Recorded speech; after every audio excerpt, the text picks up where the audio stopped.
तो आज हम एक बहुत ही खास किताब के कुछ विचारों पर बात करेंगे। लगभग 90 साल पुरानी, पर आज भी उतनी ही असरदार। डेल कार्नेगी की how to win friends and influence people, मतलब मित्र बनाएं और लोगों को प्रभावित करें। ये मानवीय रिश्तों पर एक क्लासिक है ना? हाँ बिल्कुल।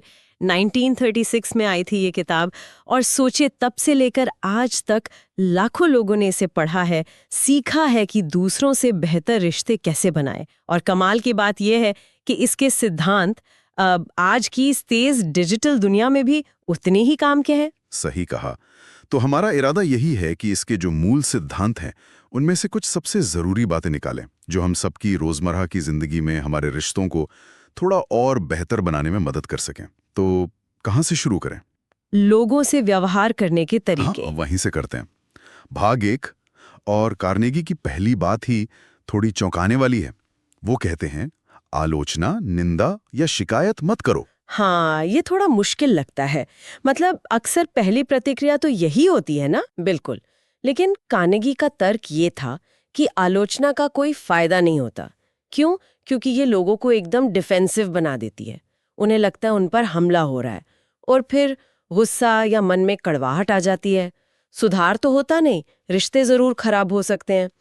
तो पहला कदम इसे रोकना। अच्छा, तो अगर आलोचना नहीं करनी तो फिर क्या करना चाहिए? तो कार्नेगी दो चीजें सुझाती हैं। पहली, सच्ची तारीफ करना सीखें, ईमानदारी से सराहना। ध्यान रहे, चापलूसी नहीं। किसी के अच्छे काम को या उनके किसी गुण को पहचानना।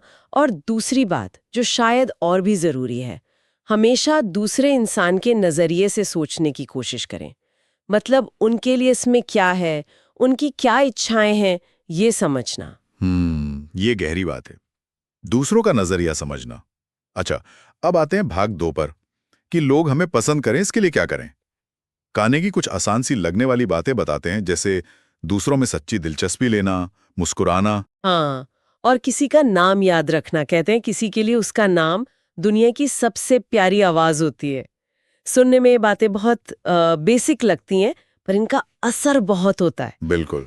और इसी से जुड़ी एक और जबरदस्त चीज है, एक अच्छा सुनने वाला बनना।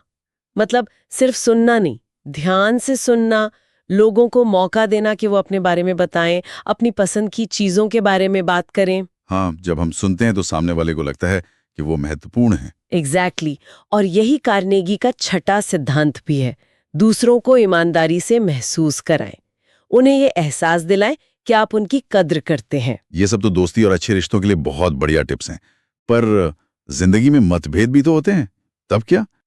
लोगों को अपनी बात कैसे मनवाएं, या कम से कम समझाएं तो सही। यहां कार्नेगी की सलाह थोड़ी अलग है। वो कहते हैं, बहस से बचो। हाँ, क्योंकि बहस में आप लॉजिक से शायद जीत जाएं, पर सामने वाले का मन, वो जीतना मुश्किल है। बहस अक्सर रिश्तों में खटास लाती है। तो फिर क्या करें? कार्नेगी कहते हैं, दूसरे की राय का सम्मान करो। कभी सीधे सीधे ये मत बोलो कि तुम गलत हो, इससे बात बिगड़ती है। और अगर मान लीजिए गलती आपकी है, तो फौरन बिना हिचकिचाए जोर देकर उसे मान लो। ये सामने वाले को एकदम शांत कर सकता है। और वो नजरिए वाली बात यहां भी लागू होती है ना? बिल्कुल। पूरी ईमानदारी से कोशिश करो कि आप सिचुएशन को उनके पॉइंट ऑफ व्यू से देख सको। उनकी भावनाएं, उनके विचार, उनकी इच्छाएं, उनके प्रति सहानुभूति रखो। जब किसी को लगता है कि आप उसे समझ रहे हैं, भले ही आप सहमत न हो, तो वह आपकी बात सुनने को ज्यादा तैयार हो जाता है। एक पुल बन जाता है समझ का। सही बात है। अच्छा, और अगर हम लीडरशिप रोल में हैं, किसी टीम को लीड कर रहे हैं, तब ये सिद्धांत कैसे काम करते हैं?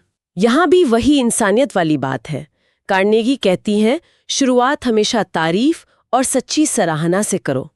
अगर किसी की कोई कमी बतानी भी है, तो सीधे नहीं, थोड़ा घूम कर, अप्रत्यक्ष रूप से, शायद अपनी कोई गलती बताकर बात शुरू करो। अच्छा, जैसे? जैसे सीधे ये कहने के बजाय कि तुमने ये गलत किया, आप कह सकते हैं, मैंने भी पहले ऐसी गलती की थी, फिर मैंने पाया कि। और हुक्म चलाने की जगह सवाल पूछो, क्या हम इस पर सोच सकते हैं, या आपको क्या लगता है ये कैसे काम करेगा। इससे लोग जुड़ाव महसूस करते हैं, उनको लगता है कि उनकी राय की कद्र है, सहयोग बढ़ता है। तो अगर हम इन सारी बातों को समेटें, तो निचोड़ क्या निकलता है? निचोड़ मेरे ख्याल से यही है कि अगर आप सच में दूसरों पर असर डालना चाहते हैं, अच्छे गहरे रिश्ते बनाना चाहते हैं, तो अपना फोकस खुद से हटाकर दूसरों पर लाना होगा। उनकी ज़रूरतें, उनकी भावनाएं, उनका आत्मसम्मान, इन पर ध्यान देना होगा। सम्मान, सहानुभूति और सराहना ये वो चाबियां हैं जिनसे विश्वास और वफादारी के ताले खुलते हैं। ये सिर्फ टेक्निक्स नहीं है, ये सोचने का एक तरीका है, एक एटीट्यूड है। तो कुल मिला के बात यह है कि असली प्रभाव या इन्फ्लुएंस जो है वो दूसरों पर ईमानदारी से ध्यान देने से आता है, उन्हें समझने से, उन्हें महत्व देने से, ना कि सिर्फ अपने बारे में सोचने से। बिल्कुल। और जाते जाते एक सवाल सबके लिए सोचने को छोड़ जाते हैं। सोचिए, अगर कार्नेगी के बताए इन ढेरों सिद्धांतों में से सिर्फ कोई भी एक सिद्धांत हम लगातार अपनी रोज की बातचीत में या अपने व्यवहार में उतार लें, तो हमारे रिश्तों पर, चाहे वो पर्सनल हो या प्रोफेशनल, उसका कितना पॉजिटिव असर पड़ सकता है ना? सोचने वाली बात।